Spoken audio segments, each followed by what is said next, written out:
Hello అండి. Welcome back to నా కథల ప్రపంచం. మీకు గనుక నా స్టోరీస్ నచ్చినట్లయితే ప్లీజ్ లైక్ చేసి సబ్స్క్రైబ్ చేసుకోండి.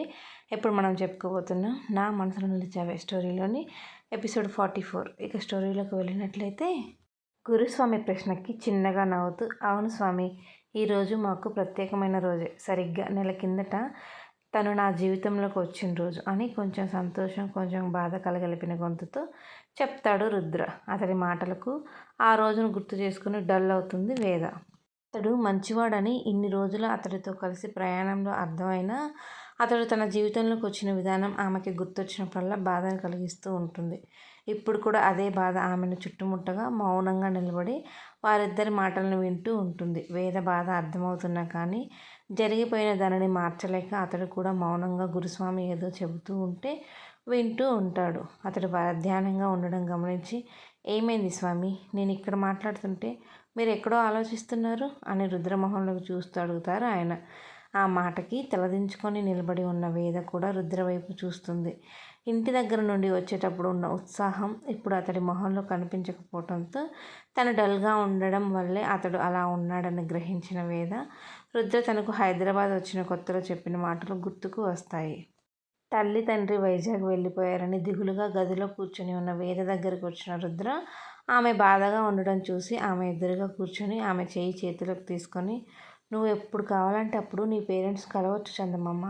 దగ్గరుండి మరీ నేను తీసుకొని వెళ్తాను నువ్వు వెళ్ళాలి అంటే. అంతేగాని నువ్వు ఇలా ఇక్కడ ఒంటరిగా కూర్చొని బాధపడటం నేను చూడలేనురా. నేను ఎప్పుడు నీ మొహంలో సంతోషాన్ని మాత్రమే చూడాలనుకుంటున్నాను. నీ సంతోషంలోనే నా సంతోషం కూడా ముడిపడి ఉంది. నా వైపు నుంచి అన్ని విధాలుగా ప్రేమను అందించడానికి నా శాయశక్తులా నేను ప్రయత్నిస్తాను. నువ్వు మాత్రం ఇలా డల్గా ఉండకురా అని తన చేతిలో ఉన్న వేద చేతి మీద ముద్దు పెట్టుకుంటూ చెప్తాడు రుద్ర. ఆ రోజు అతడు చెప్పిన మాటలు గుర్తుకు రాగానే తన బాధను పైకి కనిపించకుండా సాధ్యమైనంత మామూలుగా ఫేస్ పెట్టి, ఆయన ఎప్పుడూ నా గురించే ఆలోచిస్తూ ఉంటారు స్వామి.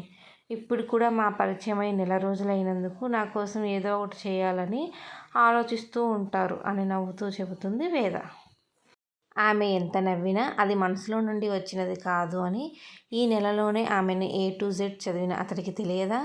అది తన కోసం బలవంతంగా నవ్వుతున్న నవ్వు అని అతనికి తెలిసినా ఆమె ఆ మాత్రం ప్రయత్నమైనా తన కోసం చేసినందుకు ఏదో తెలియని తృప్తి అతనిలో. వేద మాటకు చిన్నగా నవ్వి, సరే మీరు అర్చన చేపించుకొని పూజ దగ్గరికి రండి స్వామి అని చెప్పి ఆ మణికంఠుడి పూజ కోసం ఏర్పాటు చేసిన మండపం వైపు వెళ్ళిపోతారు గురుస్వామి గారు. ఆయన అటు వెళ్ళిపోగానే, క్షమించండి, ఎంత గుర్తు చేసుకోకూడదు అనుకుంటున్నా ఆ రోజు జరిగింది గుర్తొచ్చింది. దాని గురించి ఆలోచిస్తూ నేను డల్ అయ్యాను అని మీరు ఇలా బాధపడడం నాకు ఏమాత్రం నచ్చలేదు. ఇక మీదట ఆ సంఘటన గుర్తొచ్చినప్పుడు బాధపడను అని చెప్పలేను కానీ ఇలా డల్ మాత్రం అవ్వను. మొదటిలో ఉన్నంత బాధ ఇప్పుడు లేదు. మీ ప్రేమతో నాలో పేరుకుపోయిన బాధను కొద్ది కొద్దిగా కరిగించేశారు. పూర్తిగా మర్చిపోవటానికి కూడా మీరే సహాయం చేయండి అని చెప్పి ఆమె రుద్ర కళ్ళలోకి చూస్తూ ఉంటుంది. అతడి సమాధానం ఏంటని ఇప్పుడు తన కళ్ళలోకి సూటిగా చూస్తున్న వేదన చూసి చిన్నగా నవ్వి, మరో 10 రోజుల తర్వాత శబరి వెళ్తున్నాను కదా, వెళ్ళి వచ్చిన తర్వాత నీ ప్రశ్నలన్నిటికీ సమాధానం చెప్తాను. అలానే నీ బాధను పూర్తిగా పోగొట్టిన ఆ ప్రేమను కూడా నీకు పూర్తిగా అందిస్తాను అని చెప్పి ముందుకు నడుస్తాడు అర్చన చేయించుకోవటానికి గర్భగుడిపి దగ్గరికి వెళ్ళడానికి. అతడి మాటలకు ఏం మాట్లాడగలదు తను. అతడు తన వంతు ప్రయత్నంగా ప్రతిసారి ఆమెకి తన హద్దులు లేని ప్రేమను ఇవ్వడానికి చూస్తున్నాడు.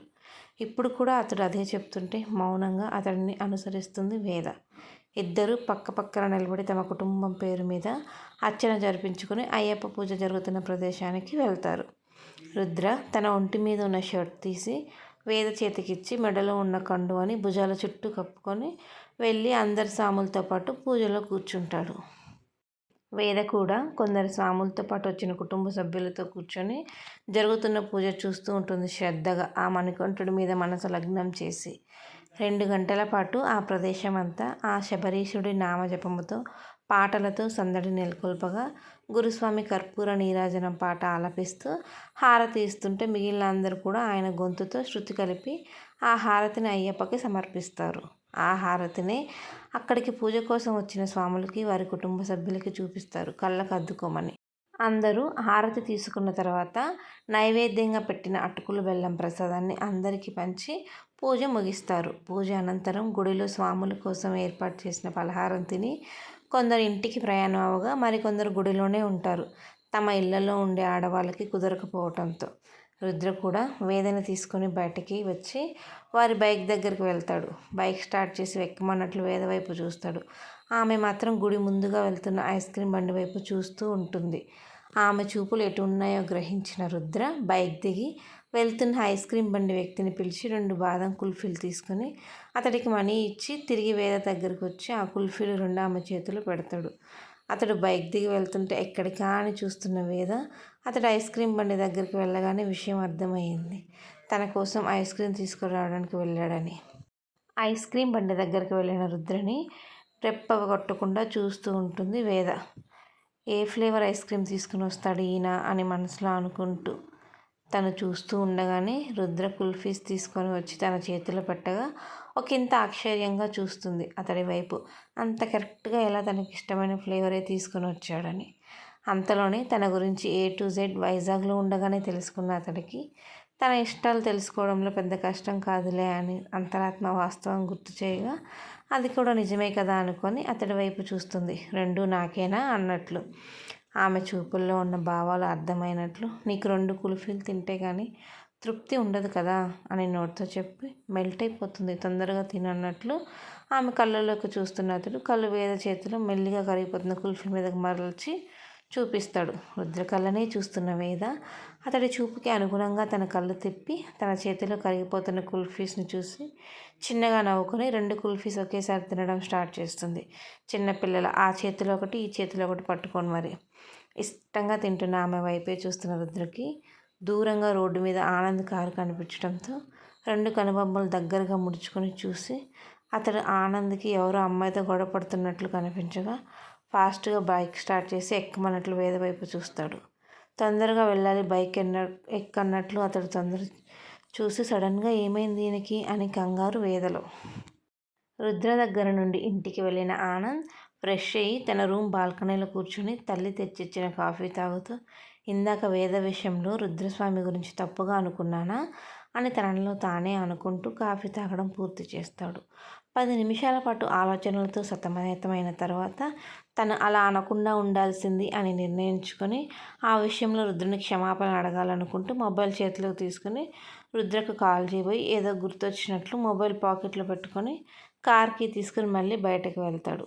ఇంటి నుండి నేరుగా రుద్ర ఇంటికి వెళ్ళిన ఆనంద్ రుద్రస్వామి అని పిలుస్తూ హాల్లోకి వచ్చిన అతడు సోఫాలో కాలు మీద కాలు వేసుకొని కూర్చొని ఫోన్లో ఏదో స్క్రోల్ చేస్తున్న ఐసు పాపను చూసి మొహం చిట్లించుకొని పైకి వెళ్ళబోతుంటే బావ ఆ వన్నెలాడిని తీసుకొని బయటికి వెళ్ళాడు. పొగరుగా వచ్చిన ఆమె మాటకు వేదన వన్నెలాడి అన్నందుకు ఆనంద్కి అరికాల నుండి నడినెత్తి వరకు సర్రమని మంట కలిగిన తనని ఏదైనా అంటే మృణాలని చేసే రచ్చ గుర్తుకు వచ్చి అతడి కోపాన్ని తగ్గించుకొని ఆమె వైపు ఏ భావం లేకుండా ఒకసారి చూసి మౌనంగా బయటికి వెళ్తాడు అతడు. ఆనంద్, ఇందాక ఇంట్లోకి కూడా రాకుండా వెళ్ళిపోయావు, ఇప్పుడేమో ఇలా వచ్చి అలా వెళ్ళిపోతున్నావు, ఏమైంది? ఏదైనా పని ఉండి వచ్చావా? కూర్చో, కాఫీ తీసుకొని వస్తా అని అంటూ కిచెన్లోకి వెళ్ళబోతారు. అప్పుడే తన రూమ్ నుండి బయటకు వచ్చిన అరుంధతి గారు. ఇందాక చిన్న పని ఉండి వెళ్ళిపోయాను, కాఫీ తాగే బయలుదేరాను, రుద్రస్వామిని కలుద్దామని చిన్నగా నవ్వుతూ ఆవిడకి చెప్పి తను వేదన తీసుకొని బయటికి వెళ్ళాడంట కదా ఆంటీ, నేను కాల్ చేసి మాట్లాడతానులే అంటున్న ఆనంద్ మాటకి గుడికి వెళ్తున్నామని చెప్పి వెళ్ళింది వేద అంటారు ఆవిడ. అవునా, ఏ గుడికి వెళ్ళారో తెలుసా ఆంటీ? తెలుసు, రుద్రస్వామి రెగ్యులర్ పూజ కోసం వెళ్ళే టెంపులే. ఓ ఓకే, నేను వెళ్ళి కలుస్తాను, వెళ్ళొస్తాను ఆంటీ అని అరుంధతి గారికి చెప్పి కారుని గుడి వైపు పరుగులు పెట్టిస్తాడు ఆనంద్. రుద్ర కోసం కొంచెం స్పీడ్గా వెళ్తున్న ఆనంద్ గుడికి 100 మీటర్ల దూరం ఉందనగా సడన్గా టప్ అని సౌండ్ చేస్తూ ఆగిపోతుంది. ఆ సెకండ్లోనే దబ్ అని వెనక కారు గుద్దిన సౌండ్ రాగానే ఫాస్ట్గా డోర్ ఓపెన్ చేసుకుని కిందికి దిగి కోపంగా డోర్ క్లోజ్ చేసి ఎవర్రా నువ్వు, ఆగి ఉన్న కారుని గుద్దుతున్నావు, కళ్ళు నెత్తి పెట్టుకొని కార్ డ్రైవ్ చేస్తున్నావా అని గట్టిగా అరుస్తూ తన కారును డాష్ ఇచ్చిన కారు విండో గ్లాస్ మీద దబదబా బాధేస్తాడు. ఆనంద్ కేకలకు భరించలేక విండో డౌన్ చేస్తుంది అందులో ఉండే అమ్మాయి.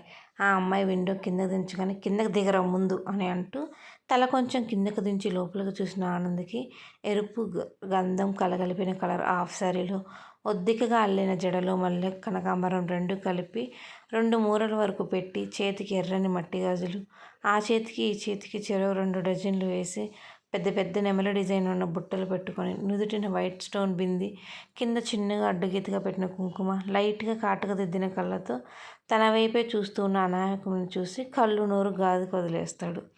తను ఎప్పుడు చూసినా వెస్ట్రన్ వేర్లో ఉండే ఆమె ఈరోజు పద్ధతిగా లంగా ఓణి కట్టి 16 అణాల తెలుగమ్మాయిలా తయారై ఉండడం చూసి అతడికి భారీ షాకు తగిలినట్లు నీలుక్కుపోతాడు. పాపం పిల్లాడికి వడదెబ్బలా పిల్ల దెబ్బ ఏమైనా తగిలిందేమో అలా నీలుక్కొని పోయాడు పిల్లాడు. కంటిన్యూడ్.